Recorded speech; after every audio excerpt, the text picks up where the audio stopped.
Welcome to this presentation of the greenhouse gas methodology of the Innovation Fund. I am Mattia Riemer from the Fraunhofer Institute for Systems and Innovations Research, ISI. In this presentation, I will briefly explain to you how the greenhouse gas, or in short, GHG methodology, applies to energy storage, or in short, ES projects, as described in Section 4 of the GHG methodology document. Let's first look at the scope and some examples. The ES section applies to projects that store any type of energy, such as electricity, heat, cold, hydrogen, gaseous or liquid fuels, supplied to a later moment of use. The storing may include the conversion of one energy type into another. Within the ES section, there are three sectors: intraday electricity storage, other energy storage, and manufacturing of components for energy storage. Let me give you some examples of each sector. For intraday electricity storage, examples are arbitrage, reserve power or ramping, auxiliary services to electricity grids such as reactive power or synchronous inertia, or the avoidance of renewable energy curtailment. Examples of other energy storage are storage of hydrogen or heat and cold. Projects converting electricity into fuels such as hydrogen or other synthetic fuels should generally apply under the energy-intensive industry category. Such projects may only apply under the ES category if the storage of excess renewable energy is a primary aim of the project. For the sector manufacturing of components for energy storage, an example would be batteries or other components for stationary applications. Note here that manufacturing of components for mobility applications, such as manufacturing of batteries for electric vehicles, is covered in the mobility category. Let's have a look at the system boundaries. In general, the GHG emissions are determined by the comparison of a reference in a project scenario. The reference scenario includes emissions related to the provision of energy in the absence of the project activity. This includes direct emissions, indirect emissions from the use of grid electricity, hydrogen and heat, process-related emissions from the production of hydrogen, and from transmission losses. It also includes emissions related to the provision of auxiliary services to grids in absence of the project activity. This includes direct emissions, in particular from inefficient operation of fossil plants, indirect emissions from the use of grid electricity, hydrogen and heat, and from transmission losses.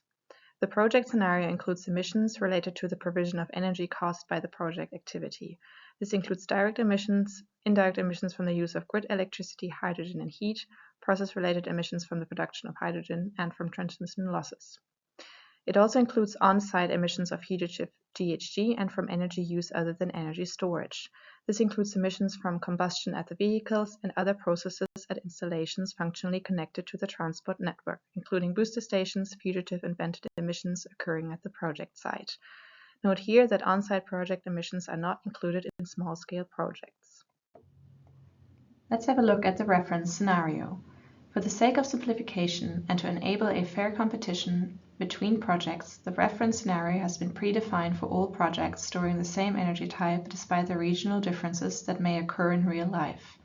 The emission factor EF for storage of electricity is 0.505 tons of CO2 equivalents per megawatt hour, which corresponds to the emissions from dispatchable power generation by a single cycle gas turbine plant with 40% efficiency. The EF for storage of heat is 47.3 tons of CO2 equivalent per terajoule, which is the EU ETS benchmark for heat. The EF for storage of hydrogen is 57.0 tons of CO2 equivalents per terajoule, which is the EU ETS benchmark for hydrogen. For the delivery of grid services, the reference needs to be defined by the applicants based on the provisions in the GHG methodology. The default approach is delivery of an equivalent service by running combined cycle gas turbines CCGTs below optimal efficiency. For example, running 2 turbines at 45% thermal efficiency instead of a single turbine at 55%. Note here that the adoption of EFs different from the ones specified in the methodology may result in a weakness. The EFs provided in the methodology shall be applied in all cases, even if this leads to a lower reduction than actual circumstances. Now let's look in more detail at the calculation of reference and project emissions.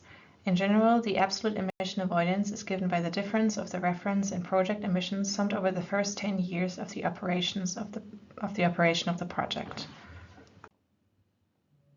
Now let's look in more detail at the calculation of reference and project emissions. In general, the absolute emission avoidance is given by the difference of the reference and project emissions summed over the first 10 years of the project's emissions.